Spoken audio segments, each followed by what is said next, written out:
isang makapangyarihang sandata at apoy ng San Telmo, pero maaaring magdala ng sumpa.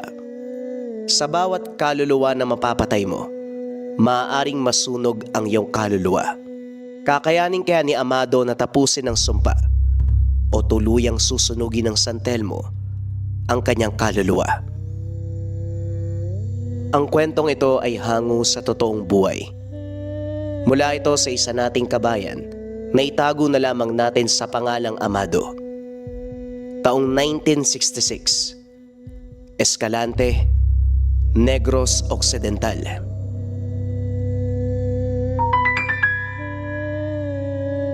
JD.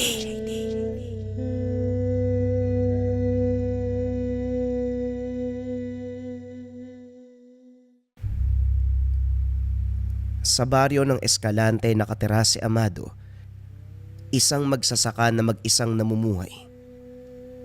Sa umaga payapa ang paligid habang tinatamaan ng araw ang mga palayan. Rinig ang huni ng ibon at kaluskos ng hangin sa mga dahon.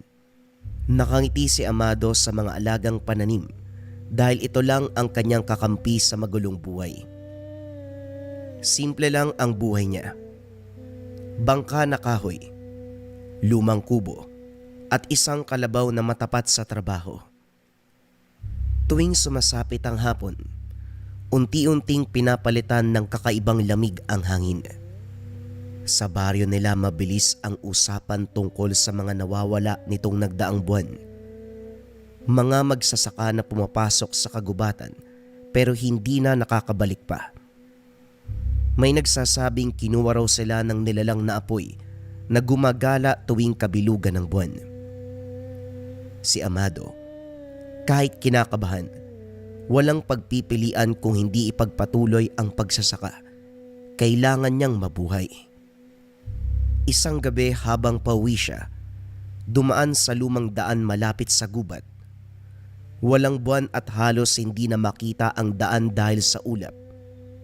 Tanging liwanag ng bitbit niyang sulo ang gabay niya. Sa gitna ng katahimikan, may narinig siyang parang tunog ng bakal na kumikiskis. Kasunod nito, mga ilaw na kumikindat-kindat mula sa makapal na halaman. Isang lumang lampara kasama ang isang mapurol na kinakalawang na itak ang nakasabit sa tuod ng punong kahoy. Maliit ang apoy pero kulay asul at parang may sariling galaw. May nakita siyang itim na bagay sa loob na gumagalaw. May maliit na apoy. Teka, kanino kaya to? Bulong ni Amado. Dahan-dahan niya itong kinuha. Sa mismong sandaling iyon tumahimik ang paligid. Nawala ang hangin. Nawala ang ingay ng mga kuliglig.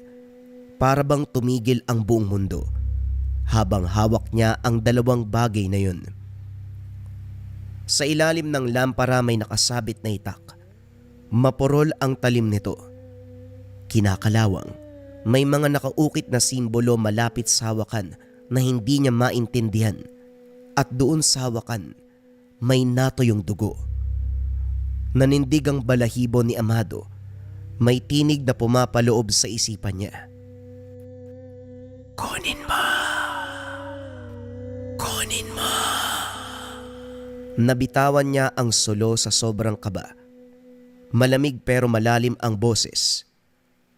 Napakapit siya sa itak. Sa higpit ng pagkakahawak niya, biglang nanlaki ang mga mata ni Amado nang sumindi ang mas maliwanag na apoy ng lampara, kulay apoy na dugo. Habang papauwi, nakikita niya ang pagkislap ng ilaw ng lampara kahit hindi ito sinisindihan. Isinangguni niya sa albularyo ang gamit na nakita. Pinaliwanag naman sa kanya. Kinabukasan ng hapon matapos magsaka, dumiretso siya sa bahay ni Apo Turing. Kalansing ng maliliit na palamuti na gawa sa buto ang sumasabay sa paghampas ng hangin. Pagbukas ng pintuan, kagad napansin ng matanda ang lampara at itak na dala ni Amado. Parang may nakita siya. Masamang pangitain, sa mga dalang gamit ni Amado. Ilagay mo yan sa harapan. Wika ni Apo Turing habang nakatingin sa mga gamit na parabang buhay. Pagkalapag ni Amado sa mesa, hindi pa man sumasayad ng buo ang itak. Bigla itong gumalaw na parabang may sariling buhay. Ang lampara naman, kumikislap ang apoy na asul, nagpupumilit na kumawala sa loob. Huminga ng malalim si Apo Turing bago magsimulang magpaliwanag. Ang lamparang yan, may nakakulong na San Telmo. Ang inakala mong bato na nasa loob, yan na mismo ang San Telmo. Ang apoy ay may kaluluwang nababalot ng galit. Noon pa man, sinusundan niya na ang dugo ng mga makasalanan. At ang itak na yan, ang minsang ginamit sa mga digmaan, maaaring hindi makaputol ng laman ng tao. Pero pag sa mga masasamang nilalang, nagiging isa itong makamandag na sandata. Nilalamon niyan ang libo-libong kaluluwa na kahit anumang masamang nilalang ay kayang patayin. At gayon, naghahanap uli ng dugo. Pagpapaliwanag ni Apo Turing. Sandali lang, Manong. Bakit sa akin to napunta? Simple lang. Pinili ka ng gamit. Gusto ko lang naman protektahan ang sarili ko. Wala akong ginagawang masama. Yun lang ang problema, iho. Ang sumpang hawak mo, hindi niya alam ang mabuti o masama. Lahat ng lalapit, kaaway ang tingin niya. Bago pa man makasagot si Amado, biglang nagsimulang magliyab ang lampara, ngunit hindi karaniwang apoy. Kulay pula, nagniningas, umiikot-ikot sa loob.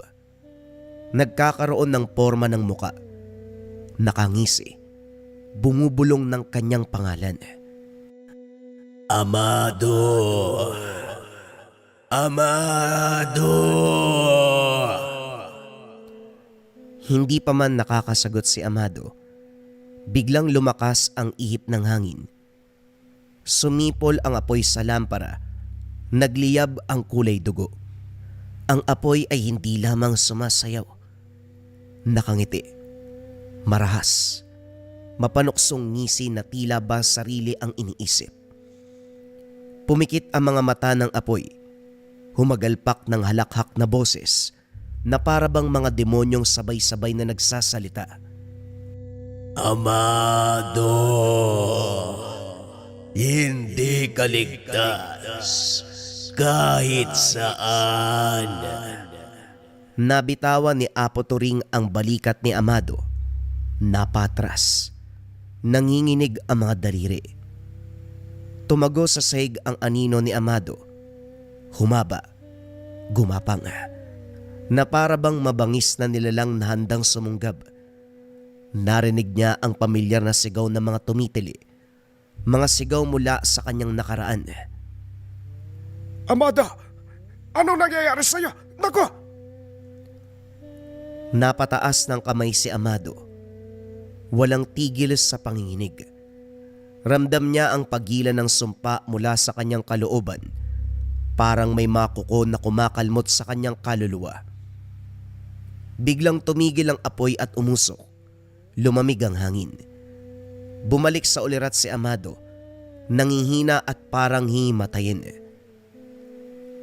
Amado, ayos ka lang ba? Tanong ng matanda habang lumalapit kay Amado. Nang walang ano-ano, may tinig na nagwika sa isipan ni Amado. Nagpakilala ito bilang gabay ng gamit. Gusto kita. Ako ang gagabay sa'yo. Ipagkakaloob ko sa'yo ang kapangyarihan ng gamit. Alagaan mo ang bagay na ito. Kung ako ang tagapangalaga, bakit parang ako ang ginagapos?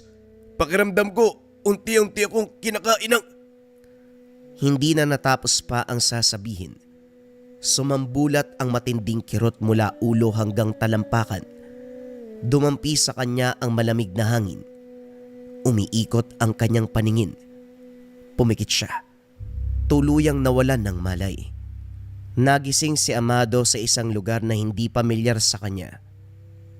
Wala siyang nakikitang lupa o kapatagan.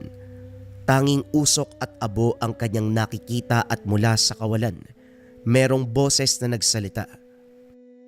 Ako ang nagbabantay sa sandata, ang huling tagapangalaga.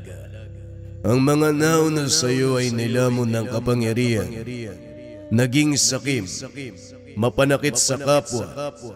Ang tanging hiling ko sa iyo, huwag mong pamarisan ang masasamang ugali ng mga naging tagapaghawak ng sandata.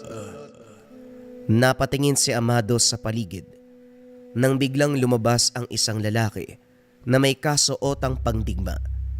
Merong sugat sa leeg na parang tinaga ng itak.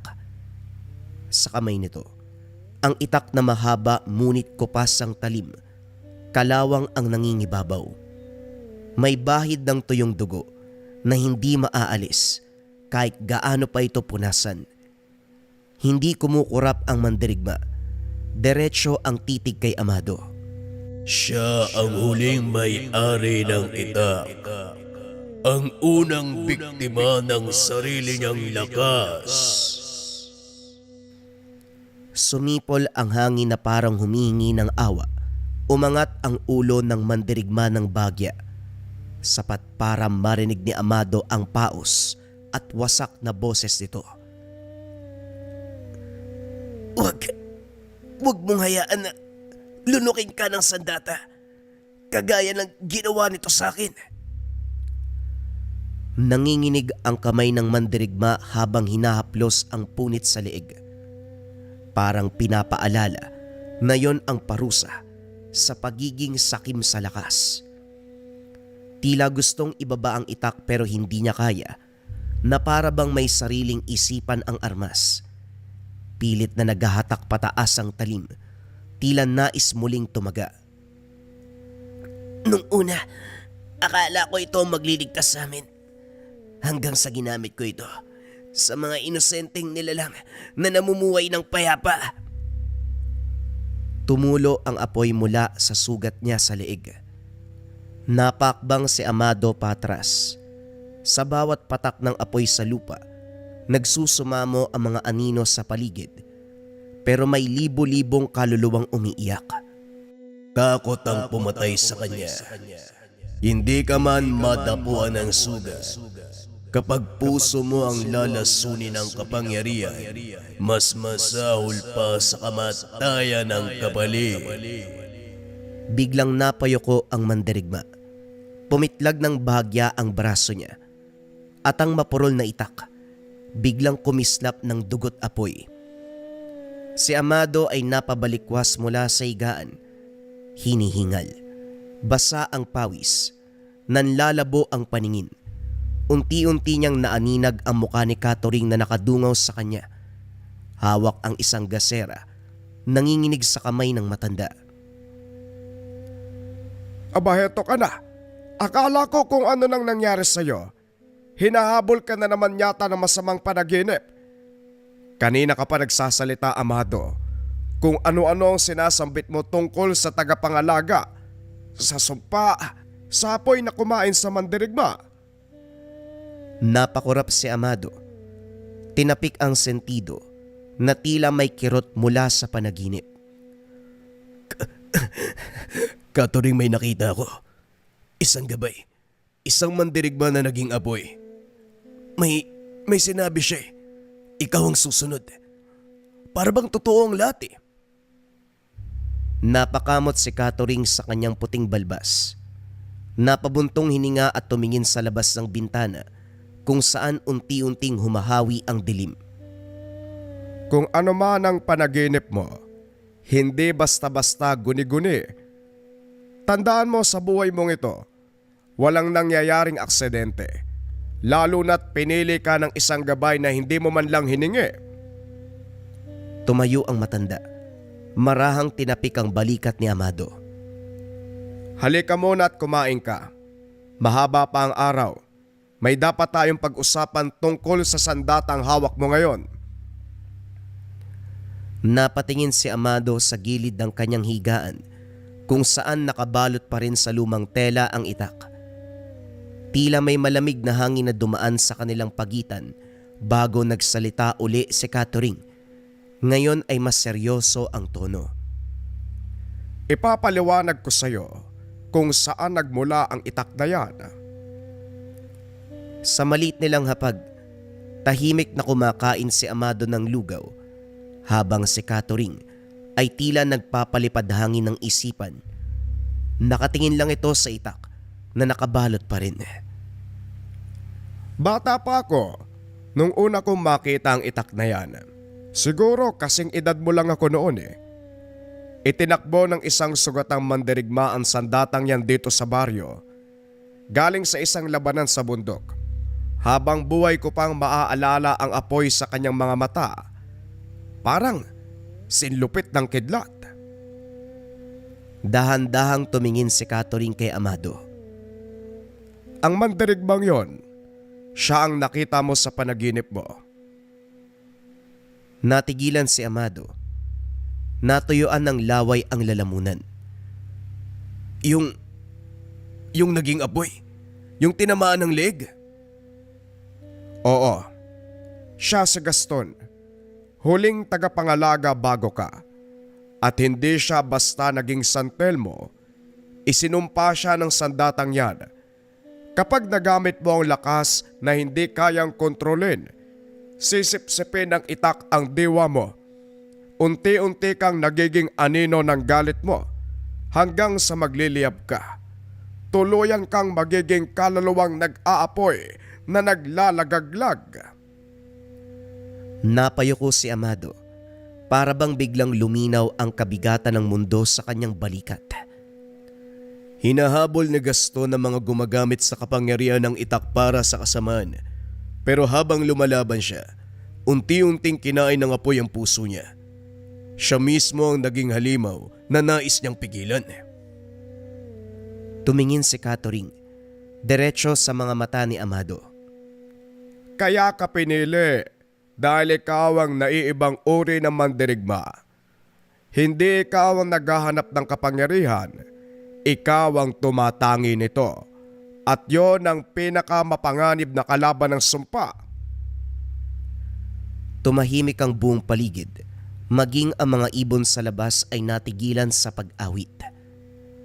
Kung totoo ang lahat ng ito, anong kailangan kong gawin? Ngumiti ng manipis si Catherine. May halong pag-aalala at pag-asa.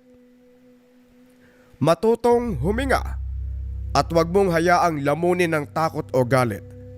Sapagkat simula ngayon, hindi lang dugo ng mandirigma ang nasayo, kundi ang apoy ng mga kaluluwang nawalan ng hustisya. Muling gumalaw ang itak sa balot nito. Tila sumasagot sa sinabi ng matanda. Bumalik sa alaala ng matanda ang huling pagtatagpo nila ni Gaston. Bago siya tuluyang naging San Telmo, nakita ko pa si Gaston sa huling sandali ng kanyang pagkatao. Tumingin si Catherine sa malayo. Parang pinapanood uli ang alaala. Sa gitna ng kagubatan, hawak niya ang itak. Duguan pero hindi dahil sa tao. Ang sabi niya, "Turig, hindi ito para sa laman. Hindi ito tumatagos sa tao. Mapurol ito sa kasamaan ng sarili nating lahi." Napatigil si Amado habang nakikinig ng mabuti. Nung tinaga niya ang isang tulis sa noon, wala ay gasgas lang. Pero nang dumating ang isang nilalang, isang aswang na gutom sa laman, naging isa itong matalim na itak. Isang hampas lang ni Gaston, biglang naputol ang kalahating katawan ng aswang. Yan ang hiwaga ng sandata mo, Amado. Hindi ito para sa galit ng tao. Para lang ito sa dilim na hindi mo nakikita. Kaya delikado kapag ginamit mo sa maling paraan. Doon magsisimula ang sumpa. Nagpatuloy ang titig ni Catherine sa lampara na ngayoy kumikislap na naman ng pulang apoy. Sa malalim na anino, tila may saglit na imahe ng mandirigma. May sugat sa leg si Gaston. Nawari pinapanood silang dalawa. Matapos silang mag-usap na pagpasya ni Amado na umuwi. Gabi na nang umuwi si Amado mula kina Catherine. Tahimik ang daanan. Tanging huni lang ng mga kuliglig at kaluskos ng damo ang maririnig. Bitbit pa rin niya ang nakabalot na itak at ang lamparang binigay ng matanda. Paminsan-minsan, nagkikislapan ang apoy sa loob ng lampara kahit hindi ito sindihan, parang may sariling buhay. Pagdating niya sa maliit na kubo, kaagad siyang napaupo sa papag. Ramdam pa rin ang bigat sa lahat ng nalaman. Sinubukang ipikit ang mga mata. Baka sakaling makatulog. Ngunit habang lumalalim ang gabi, unti-unting nagbago ang ihip ng hangin. Lumalamig, na tila may dumadaan na anino sa paligid ng bahay. May kaluskos sa labas. Unay marahan, biglang naging sunod-sunod na para bang may naglalakad paikot sa kubo. Catherine, ikaw ba yan? Walang sumasagot.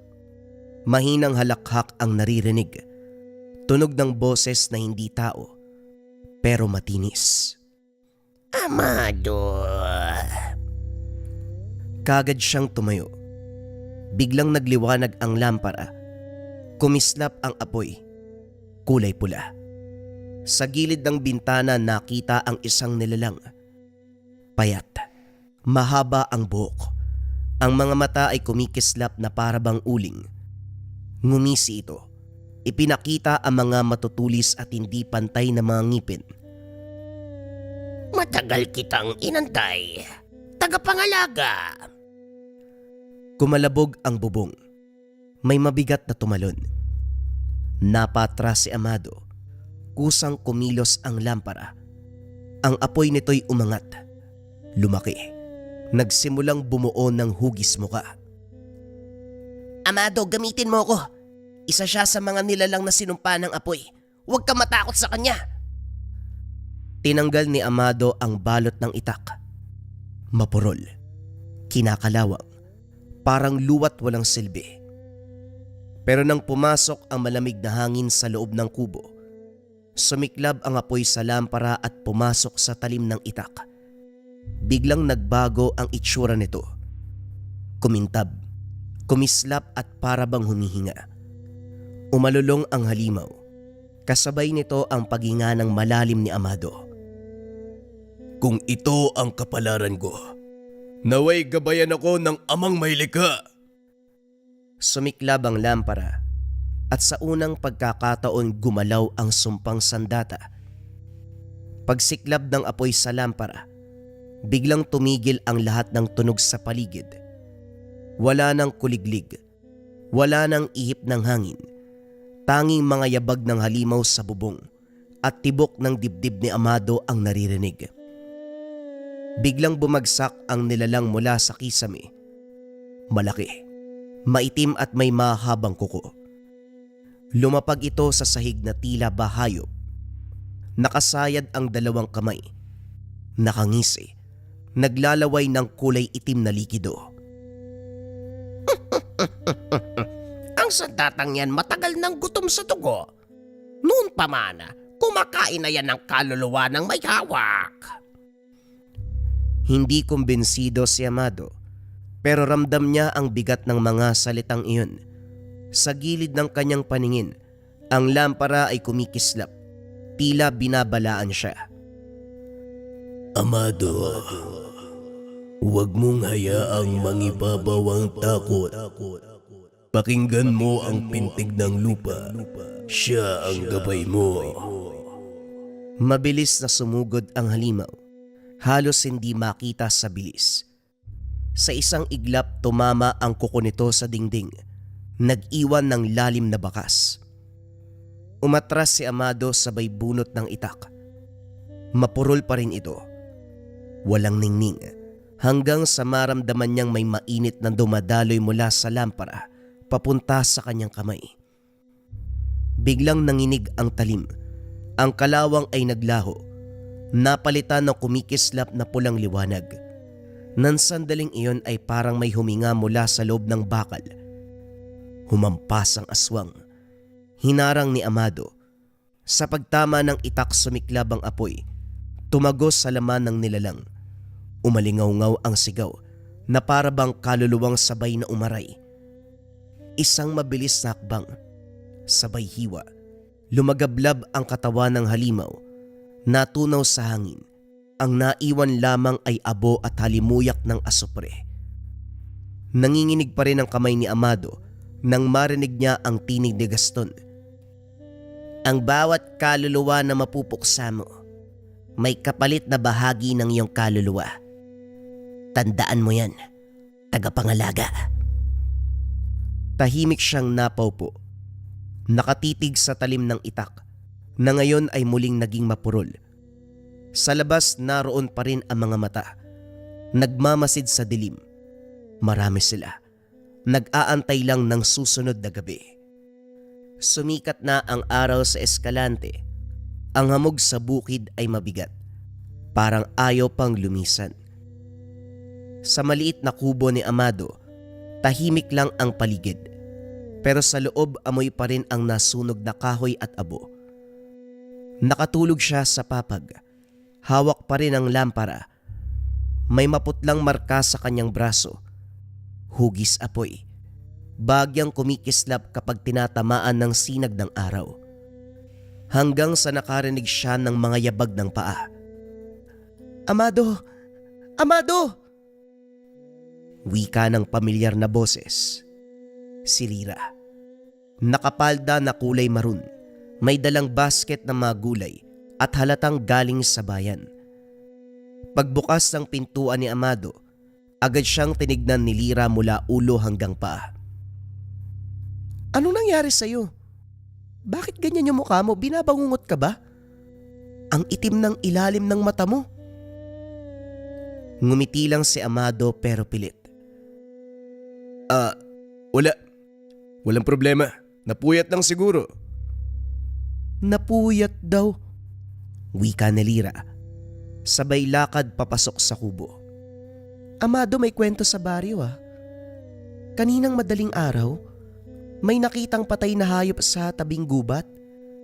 Parang sinunog daw eh. Pero walang amoy ng apoy. Mga aso, baboy, pati si Mang Igo. Lahat, tuyong-tuyo ang laman. Para bang sinipsip yung dugo nila. Tahimik si Amado.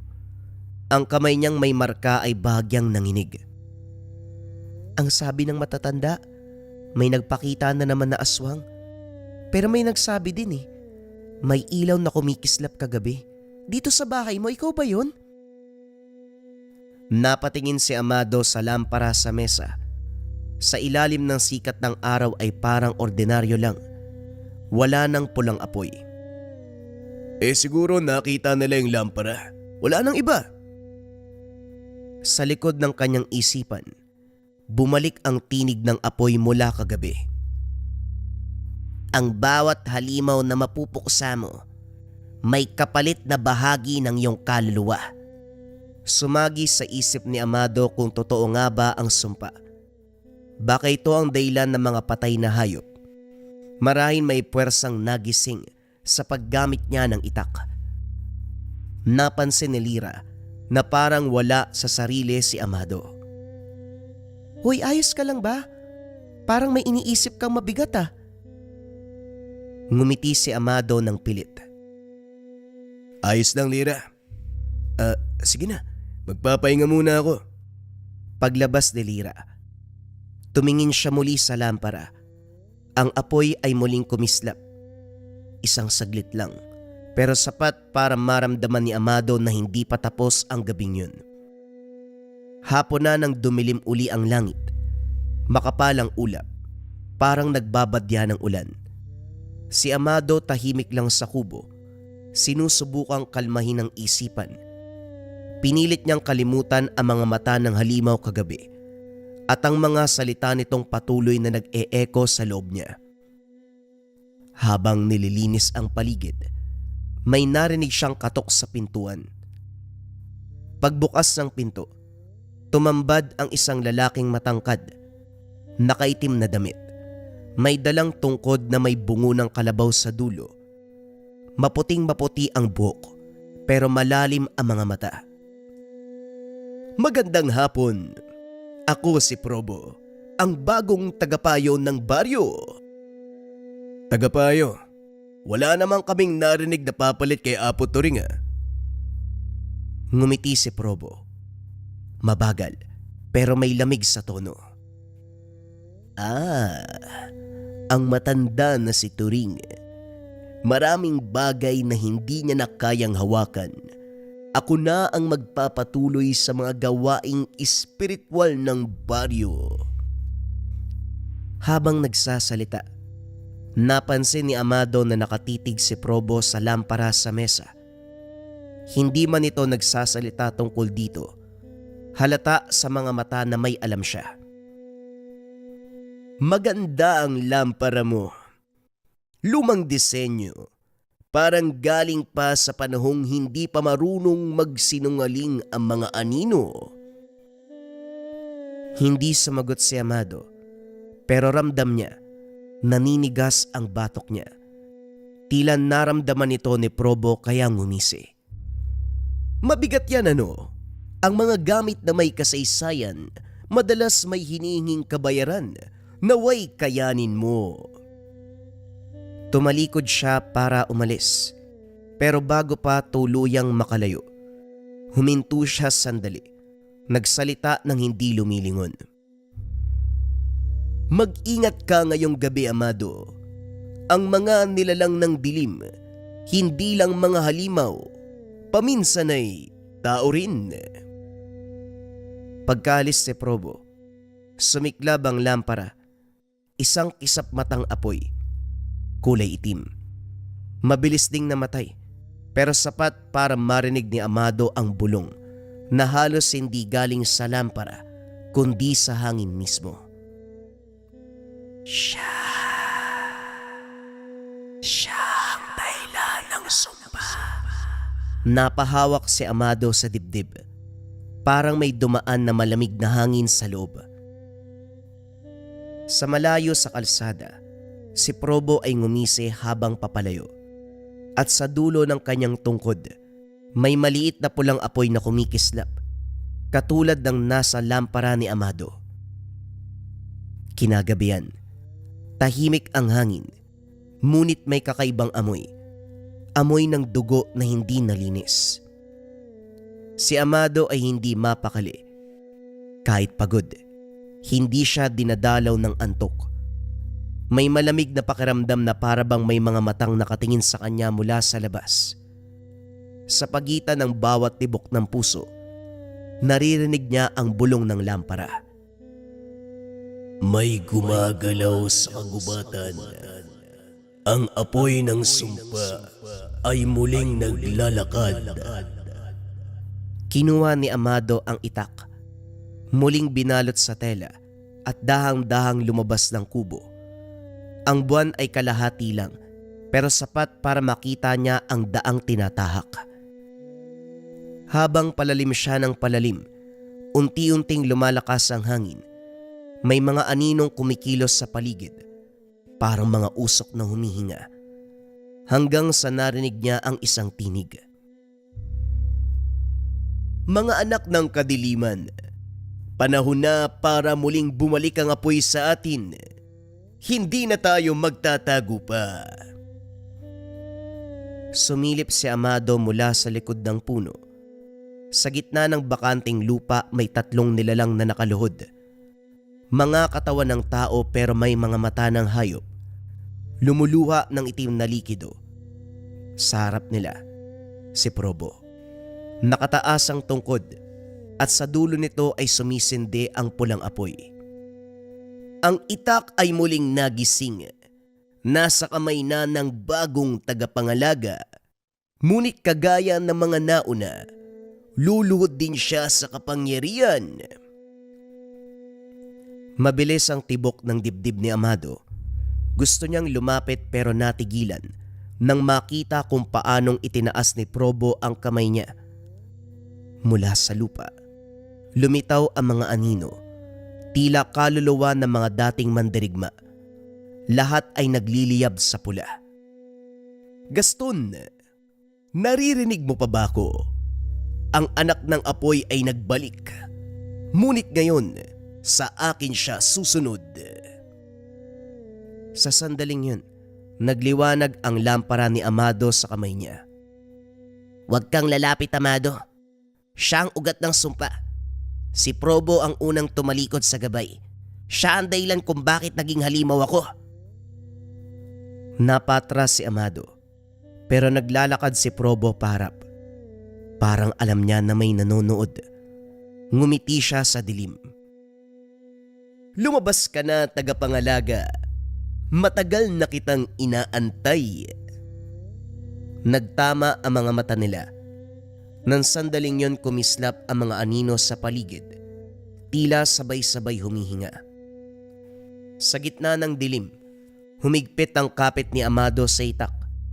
Hindi na ito ordinaryong gabi. Simula na ng digmaan. Tahimik pa rin ang paligid. Tanging hampas ng hangin at kaluskos na mga tuyong dahon ang maririnig. Nakamasid si Amado. Habol ang hininga. Habang patuloy na lumalapit si Probo, ang bawat yapak nito ay nag-iiwan ng abo sa lupa. Parang sinunog ng sarili niyang presensya ang paligid. Hindi mo pa rin ba naiintindihan, Amado? Akala mo ba'y sumpa lang yan? Hindi. Ito ay regalo.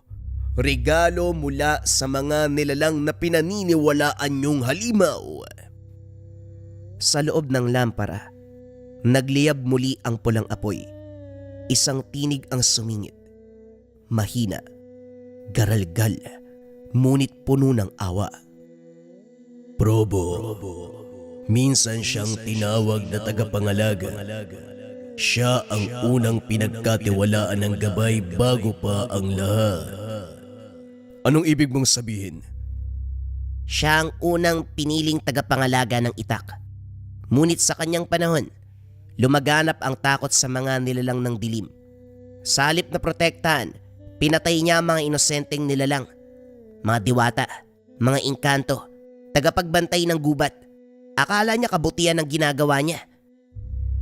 Dahan-dahang lumingon si Probo. Tila narinig ang bawat salitang iyon. Ngumiti siya. Tumpak! Ginawa ko lang ang kailangan kong gawin. Pero hindi ako naligtas ng gabay. Pinabayaan nila ako habang nilalamon ng sumpa. Kaya ngayon, ako na ang huhusga sa kanila. Ako ang magiging gabay ng bagong panahon. Sa isang iglap, itinaas ni Probo ang kanyang tungkod. Mula sa lupa bumuka ang mga bitak at sa ilalim ay umusbong ang apoy. Si Amado naman, halos matulak ng hangin, pinilit kumapit sa lupa. Ramdam niya ang lakas na tila humihigop ng kanyang puwersa. Biglang sumiklab ang hangin sa paligid, parang may humigop sa kaluluwa ng gabi.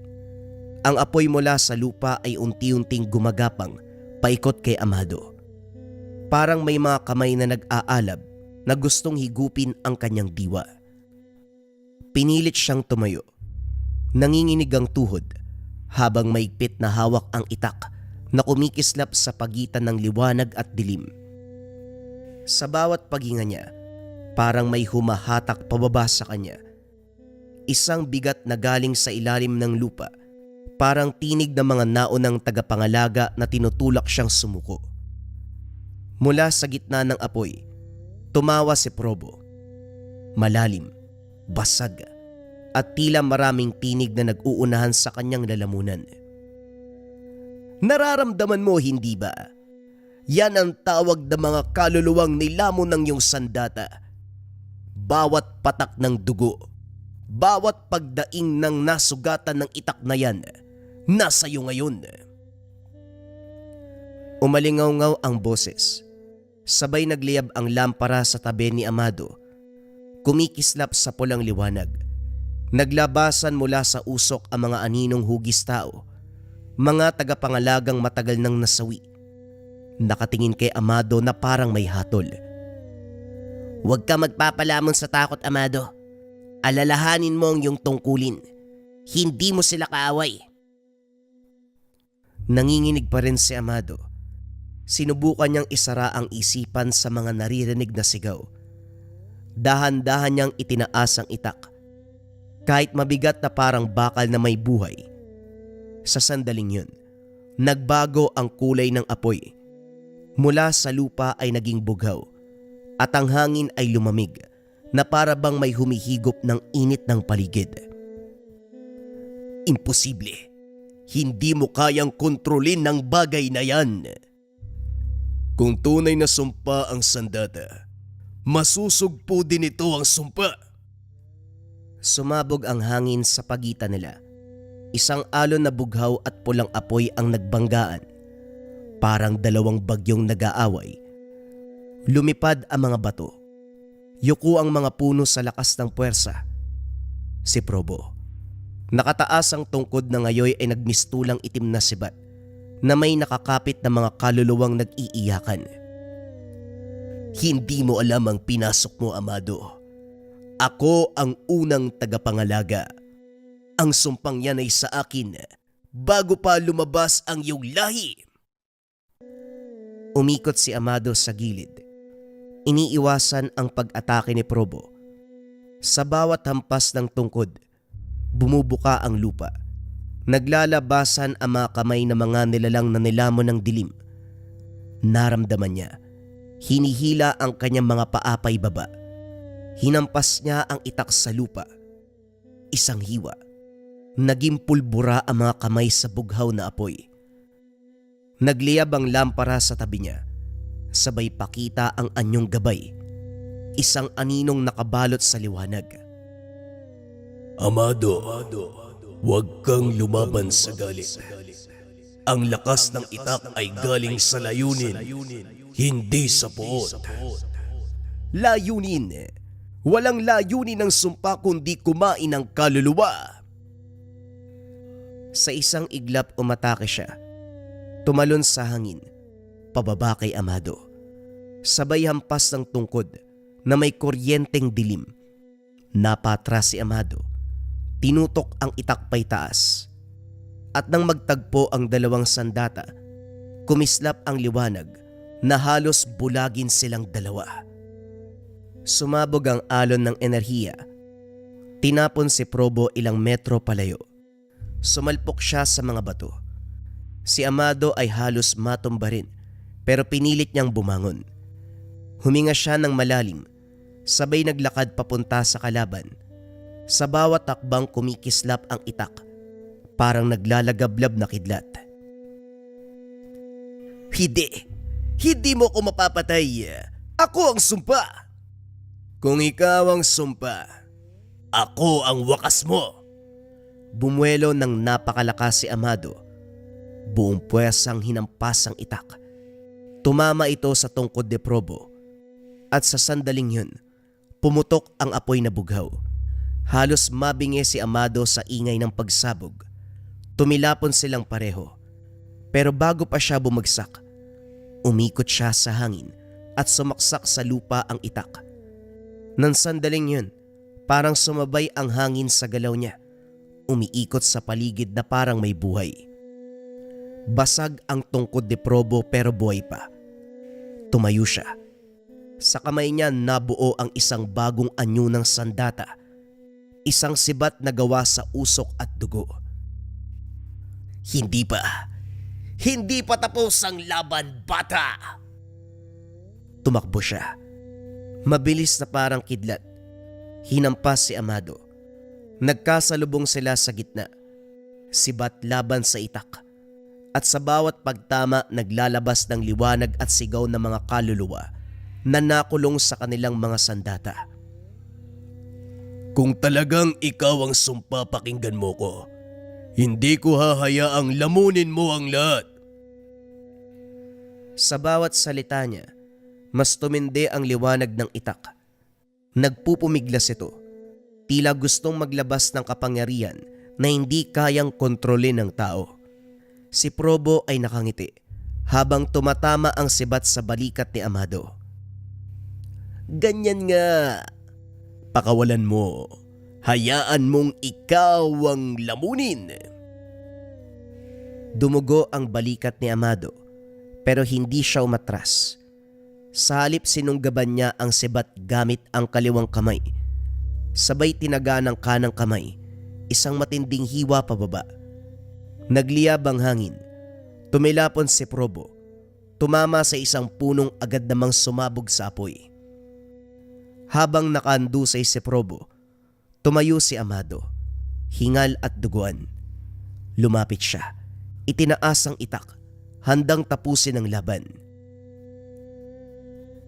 Patayin mo ko, Amado, at magigising ang sumpa sa loob mo, dahil ako ay ikaw. Napatigil si Amado, pero bago pa siya makapag-isip, biglang tumalon si Probo. Isang huling desperadong atake. Sabay sigaw si Amado. Buong lakas niyang ibinagsak ang itak. Pumutok ang lupa.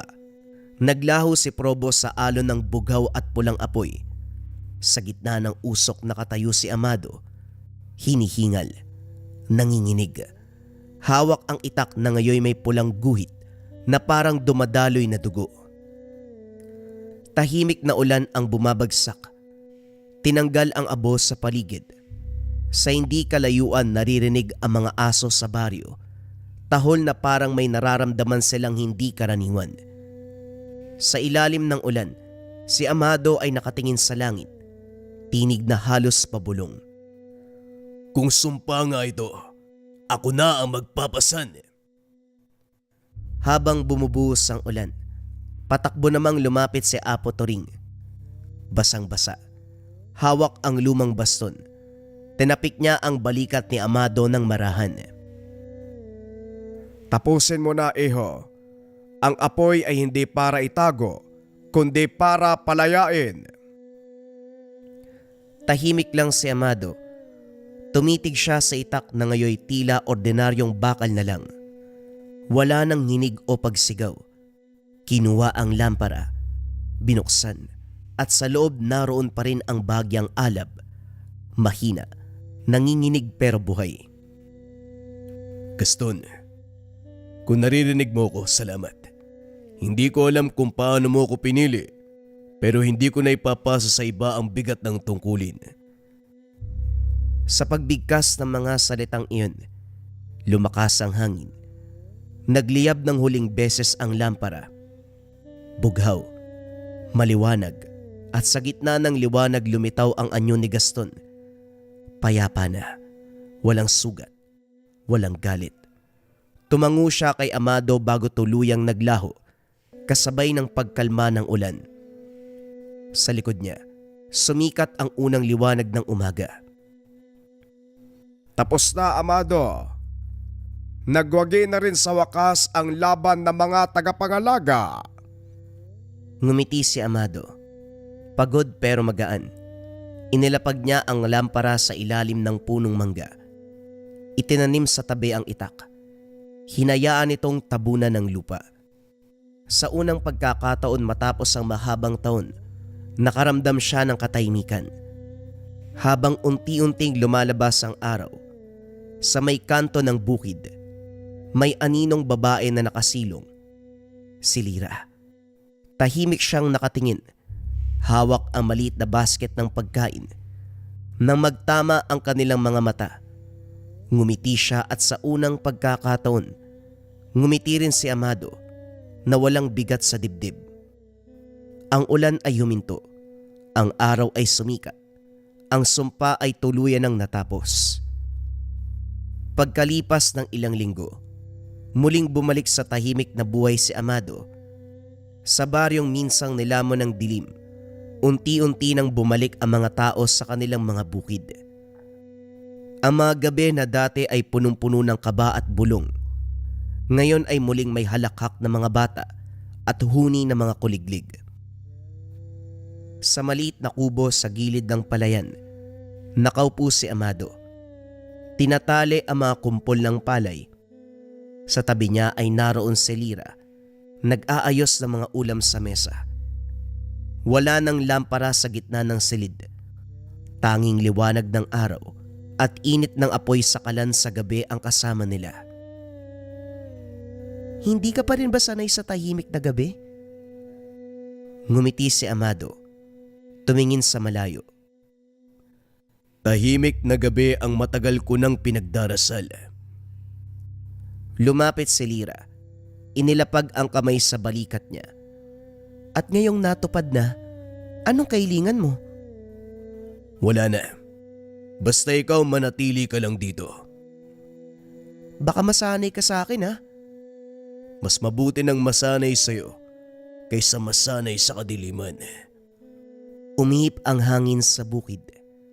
Tinangay ang mga dahon ng palay at sa sandaling yun, parang sumabay ang kaluluwa ng buong baryo sa pagpapahinga ni Amado.